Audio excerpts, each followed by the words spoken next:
Hi friends, welcome to orange zone. ഇന്ന് നമുക്ക് എല്ലാവർക്കും അറിയുന്ന പോലെ ഏപ്രിൽ 1 ഇന്നാണ് നമ്മുടെ പുതിയ സാമ്പത്തിക വർഷം സ്റ്റാർട്ട് ചെയ്യുന്നതും പെട്രോളിൻ്റെയും ഡീസലിൻ്റെയും പൈസ 2 രൂപ വെച്ച് കൂടിയിട്ടുണ്ട്. അപ്പോൾ നമുക്ക് സാധാരണക്കാർക്ക് ജീവിക്കാൻ വളരെ ബുദ്ധിമുട്ടാണ്. നമ്മളിപ്പം ഇവിടെ ടെസ്റ്റ് ചെയ്യാൻ പോകുന്നത് വെച്ച് കഴിഞ്ഞാൽ നമ്മൾ കേരളത്തിലെ റേറ്റും അതേപോലെ തന്നെ കർണാടകത്തിലെ, ഇപ്പം ഞങ്ങൾ താമസിക്കുന്നത് വയനാടാണ്. ഇവിടെ നിന്ന് ഒരു 15 കിലോമീറ്റർ പോയി കഴിഞ്ഞ് കഴിഞ്ഞാൽ നമുക്ക് കർണാടക സ്റ്റേറ്റ് എത്താം. അപ്പോൾ അവിടെ പോയിട്ടും പെട്രോൾ അടിച്ചിട്ട് അവിടുത്തെ ഇവിടുത്തെ ഡിഫറൻസ് ഇപ്പോൾ ഇവിടെ ഏകദേശം എത്രയാണെന്നുള്ളത് നമ്മളിപ്പം പെട്രോൾ പമ്പിൽ പോയിട്ട് നോക്കാം. അവിടെ നിന്ന് നമ്മൾ കുറച്ച് പൈസ പെട്രോൾ അടിച്ച ശേഷം നമ്മൾ നേരെ കർണാടകത്ത് പോയിട്ട് അടിക്കുന്നു. എന്നിട്ട് എത്ര ഡിഫറൻസ് ഉണ്ട് എന്നുള്ളത് നമുക്കൊന്ന് അസസ് ചെയ്ത് നോക്കാം. Okay, welcome to the video.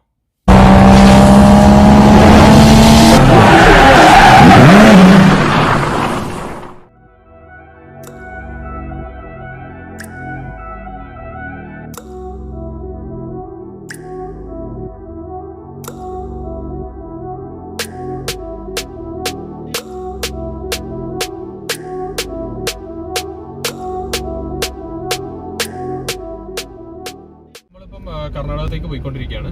ഇപ്പോൾ നമ്മൾ അവിടെ കേരളത്തിൽ കയറിയിട്ട്, കേരളത്തിൻ്റെ കാട്ടിക്കുളം എന്ന് പറഞ്ഞ സ്ഥലത്താണ് കയറിയത്. അവിടുത്തെ ഇന്ത്യൻ ഓയിലിൻ്റെ പെട്രോൾ പമ്പിൽ 109.36 ആണ് ഇപ്പോഴത്തെ പെട്രോൾ പൈസ. അപ്പോൾ നമ്മൾ അവിടെ നിന്ന് അടിച്ചിട്ടില്ല. പൈസ കണ്ടപ്പോൾ പിന്നെ അടിക്കാൻ തോന്നിയില്ല. അപ്പോൾ നമ്മൾ എന്തായാലും അങ്ങോട്ട് പോകുന്നുണ്ടല്ലോ. അപ്പോൾ പിന്നെ അവിടെ നിന്ന് തോൽപ്പെട്ടിയിലേക്ക് ഇവിടെ നിന്ന് ഒരു 15 കിലോമീറ്റർ ആണ്. അതാണ് നമ്മുടെ ബോർഡറിൽ നിന്ന് ഒരു കിലോമീറ്റർ കഴിഞ്ഞ് കഴിഞ്ഞാൽ ഈ കുടക് ഡിസ്ട്രിക്റ്റ് എത്തും. അവിടെ നിന്ന് നമുക്ക് പെട്രോൾ അടിക്കാം. അപ്പോൾ ഇനിയിപ്പോൾ അവിടുത്തെ റേറ്റ് എത്രയാണെന്നുള്ളത് നമുക്ക് നോക്കാം. ഓക്കെ,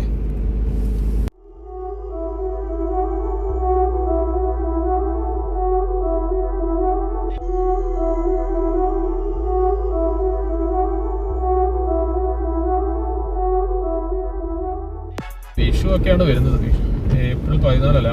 ആൾക്കാരൊക്കെ കണിക്കൊന്നയൊക്കെ പറിക്കാൻ തുടങ്ങിയിട്ടുണ്ട്. ഇവിടെയൊക്കെ നല്ല കണിക്കൊന്ന പൂത്ത് കിടക്കുന്നുണ്ട്. ഇവിടെ കുറച്ചൊരു സേഫാണ്. അധികം കൂടെ വൈൽഡ് ലൈഫ് പ്രശ്നങ്ങൾ ഉണ്ടാവാൻ ചാൻസ് കുറവാണ്. കാടൊക്കെ അങ്ങോട്ട് വല്ലാണ്ട് വരണ്ട് ഉണങ്ങിപ്പോയിട്ടുണ്ട്. എല്ലായിടത്തും കരിയിലകൾ മാത്രമേ കാണുന്നുള്ളൂ. പച്ചപ്പൊക്കെ പോയിട്ടുണ്ട്. ഇനിയിപ്പോൾ ഒരു മഴ പെയ്ത് റെഡിയാകേണ്ടി വരും. 1-2 മാസം കഴിയും. ഉണ്ടായിരുന്നു തോൽപ്പെട്ടിയിൽ. അതാണ് അതിപ്പം ഫങ്ഷനിങ് അല്ല. അവരെ പറഞ്ഞിട്ട് കാര്യമില്ല. ഇവിടെ നിന്ന് ഒരു 2-3 കിലോമീറ്റർ പോയി കഴിഞ്ഞാൽ അതിനും റേറ്റ് പറഞ്ഞിട്ട് പെട്രോൾ ഇട്ട് ആൾക്കാരെ ഇവിടെ നിന്ന് അടിക്കത്തില്ലല്ലോ. അപ്പോൾ ഫ്രണ്ട്സ്, നമ്മളിപ്പോൾ കേരള ബോർഡർ എത്തിയിരിക്കുന്നു. ഈ ഒരു ചെക്ക് പോസ്റ്റ് കഴിഞ്ഞ് കഴിഞ്ഞാൽ കർണാടക ഡിവിഷനാണ് വരുന്നത്. കർണാടക സ്റ്റേറ്റ് ആണ് വരുന്നത്. അപ്പോൾ നമ്മൾ കർണാടകത്തിലേക്ക് എൻ്റർ ചെയ്തിരിക്കുന്നു.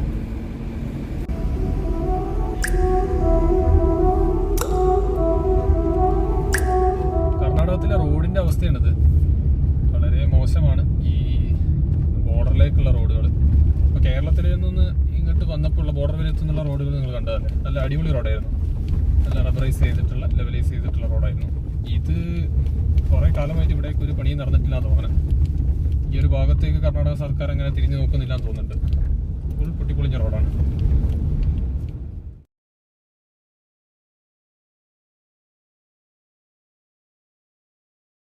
ഹായ് ഫ്രണ്ട്സ്, അപ്പോൾ നമുക്ക് കർണാടകത്തിൻ്റെ പോലീസ് ചെക്കിംഗ് ഉണ്ടായിരുന്നു. അവർ ഡിക്കിയൊക്കെ നോക്കി, വണ്ടിയൊക്കെ ഒന്ന് നോക്കിയിട്ട് നമ്മുടെ ഫോൺ നമ്പറും ഡീറ്റെയിൽസൊക്കെ എഴുതിയെടുത്ത് എന്തോ തിരഞ്ഞെടുപ്പിൻ്റെ ഭാഗമായിട്ടുള്ള ഒരു ചെക്കിംഗ് ആണെന്നാണ് പറഞ്ഞത്.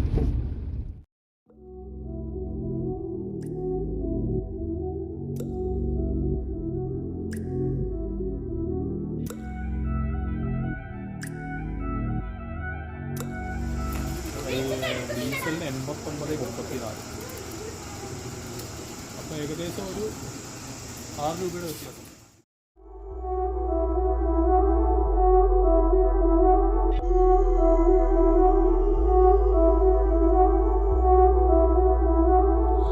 അപ്പോൾ നമുക്ക് ഡിഫറൻസ് ഒന്ന് കാൽക്കുലേറ്റ് ചെയ്ത് നോക്കാം. അപ്പം കേരളത്തിലെ പൈസ എന്ന് വെച്ച് കഴിഞ്ഞാൽ 109.36 ഇൻറ്റു നമ്മൾ 25 ലിറ്ററിനാണ് അടിച്ചത്. 25, അപ്പോൾ 2734. ഓക്കെ, ഇത് നമ്മളിവിടെ പൈസ കൊടുത്തത് എത്രയായിരുന്നു?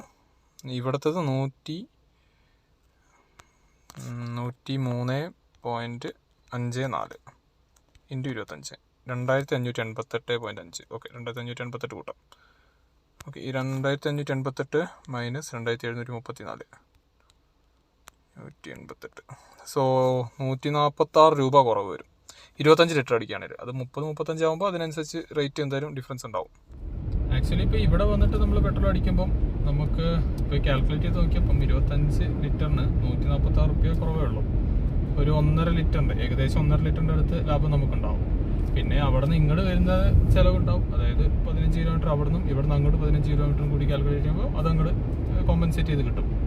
പക്ഷേ ഇങ്ങനെ ഇതൊരു താല്പര്യം കാര്യങ്ങളൊക്കെ ഉള്ളവർ, അതിപ്പോൾ ഈ ഫോറസ്റ്റിലൂടെ പോകണം എന്ന് ആഗ്രഹമുള്ളവർക്ക് ഇതിലൂടെ വന്നിട്ട് ഫുൾ ടാങ്ക് അടിച്ചിട്ട് പോകാം. പിന്നെ ഇത് ഗുണം എന്ന് വെച്ച് കഴിഞ്ഞാൽ ഈ ഹെവി ഡ്രൈവേഴ്സ് ചില നമ്മുടെ ലോറി ബസ് അവർക്കൊക്കെ കുറച്ചൊരു ബെനിഫിറ്റ് ഉണ്ടാവും.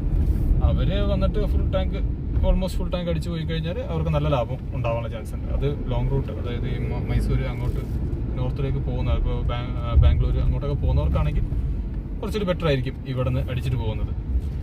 ഇവിടെ ഇപ്പം നമ്മുടെ വയനാട്ടിലൊക്കെ ഓടാൻ വേണ്ടിയിട്ട് മാത്രമായിട്ട് ഇവിടെ വന്നിട്ട് അടിക്കുന്നത് ആക്ച്വലി വലിയ കാര്യമൊന്നുമില്ല. ഏകദേശം ഈക്വൽ തന്നെയാണ് നമ്മുടെ യാത്രയും കാര്യങ്ങളൊക്കെ നോക്കുമ്പോൾ തന്നെ. അപ്പോൾ അതാണ് ഇതിലൊരു ഡിമോട്ടിവേറ്റുള്ളത്. പിന്നെ ഈ ഒരു കാര്യങ്ങൾ, അതായത് ഈ ഫോറസ്റ്റ് കാര്യങ്ങളൊക്കെ വേണമെങ്കിൽ ഒന്ന് എക്സ്പ്ലോർ ചെയ്യാം, വന്യമൃഗങ്ങളെയൊക്കെ ഒന്ന് കാണാം. ആനയൊക്കെ കിട്ടിക്കഴിഞ്ഞാൽ ലോട്ടറി എന്നുള്ള അവസ്ഥയാണ് ഉള്ളത്. അപ്പം അതൊക്കെ കാണുന്നുണ്ടെങ്കിൽ അങ്ങനെ വന്നിട്ട് അടിച്ചിട്ട് അങ്ങോട്ട് പോവാം. അപ്പോൾ ഈ ഒരു ഡിഫറൻസ് കാണിക്കാൻ വേണ്ടിയിട്ടാണ് നമ്മൾ ഒരു വീഡിയോ എടുത്തത്. അപ്പം ഇതേപോലെ തന്നെ ഇപ്പം നമ്മുടെ നാട്ടിൽ നിന്ന് ലോങ് പോകുന്നവർക്കൊക്കെ, ഇപ്പോൾ ബാംഗ്ലൂർ മൈസൂർ പോകുന്നവർക്കൊക്കെ ഇവിടെ വന്നിട്ട് കൺസിഡർ ചെയ്യാന്നുള്ളൂ. നാട്ടിൽ നിന്ന് അടിക്കാണ്ട്, വയനാട്ടിൽ നിന്ന് അടിക്കാണ്ട് ഇവിടെ വന്നിട്ട് കൺസിഡർ ചെയ്യാന്നുള്ളൂ. ഒരു ഗുണമായിട്ടുള്ളത് ഇതിലൂടെ ആനയും കാര്യങ്ങളൊക്കെ നമുക്ക് വീക്ഷിക്കാം. ഇത് സൂം ചെയ്തോടാ. എങ്ങനെ ഉള്ളിലേക്ക് കയറി പോവുകയാണ്, കാണുന്നില്ല. കയറി ഉള്ളിലേക്ക് പോകുന്നുണ്ട്. അതവിടെ നിർത്തിയാൽ കാണാതിരിക്കും. അതാ നല്ലൊരു കൊമ്പനെ തോന്നുന്നു. ബാക്ക് മാത്രമേ കാണാൻ പറ്റുന്നുള്ളൂ കേട്ടോ. പിള്ളേരൊക്കെ ഉണ്ടെങ്കിൽ പിള്ളേർക്കൊക്കെ കാണിച്ചു കൊടുക്കാം. അങ്ങനെ ഒരു ഓപ്ഷൻ കൂടിയുണ്ട്. അതാ കൊമ്പനാട്ടോ, നല്ല അടിപൊളി കൊമ്പനാ. ഇവിടെ അധികം നേരം നിർത്താനും പറ്റില്ല. പക്ഷെ അവിടെ ആൾക്കാർ പണിയെടുക്കണ്ടല്ലോ. അതൊന്ന് കാണിച്ചു നോക്കടാ. പേടിയില്ല, എന്ത് കിട്ടൂല. എന്തായാലും നമുക്ക് മൂവ് ചെയ്യാം. കിടക്കുന്നു, നോക്കട്ടെ ഒന്നുകൂടി. കാണുന്നുണ്ടോ? ഓക്കെ, നമുക്ക് പോയാം. ഇപ്പം ആനേനെ കണ്ട് പോകുന്ന വഴിക്കാണ് വേറൊരു കാര്യം കൂടി പറയാനുള്ളത്. അത് നമ്മുടെ ഇപ്പോൾ സെസ് കൂടിയത് ചിലപ്പോൾ ഈ റോഡിന് വേണ്ടിയൊക്കെ ആയിരിക്കും ഗവൺമെൻറ് യൂസ് ചെയ്തിട്ടുണ്ടാവുക. പിന്നെ നല്ല റോഡാണ്. നമ്മളിപ്പോൾ കർണാടകത്തിൽ നിന്ന് തിരിച്ച് ഇങ്ങോട്ട് വന്നത് അങ്ങോട്ട് പോയത്. കർണാടകത്തെ റോഡ് എന്ന് വെച്ച് കഴിഞ്ഞാൽ മോശമായിരുന്നു, തീരെ ഒരു സുഖമില്ലാത്ത റോഡായിരുന്നു. ഇതാകുമ്പോൾ നല്ലൊരു ഫ്ലോ ഉണ്ട്. ചിലപ്പോൾ മേ ബി അവർ 2 രൂപ ഇതിനു വേണ്ടി യൂസ് ചെയ്യുമായിരിക്കും എന്ന് നമുക്ക് ആശ്വസിക്കാം. അപ്പോൾ ഇതാണ് നമ്മളിന്ന് പറയാൻ ഉദ്ദേശിച്ച കണ്ടന്റ്. അപ്പോൾ വീഡിയോ ഇഷ്ടമായിട്ടുണ്ടെങ്കിൽ എല്ലാവരും please like, share and subscribe. Thank you.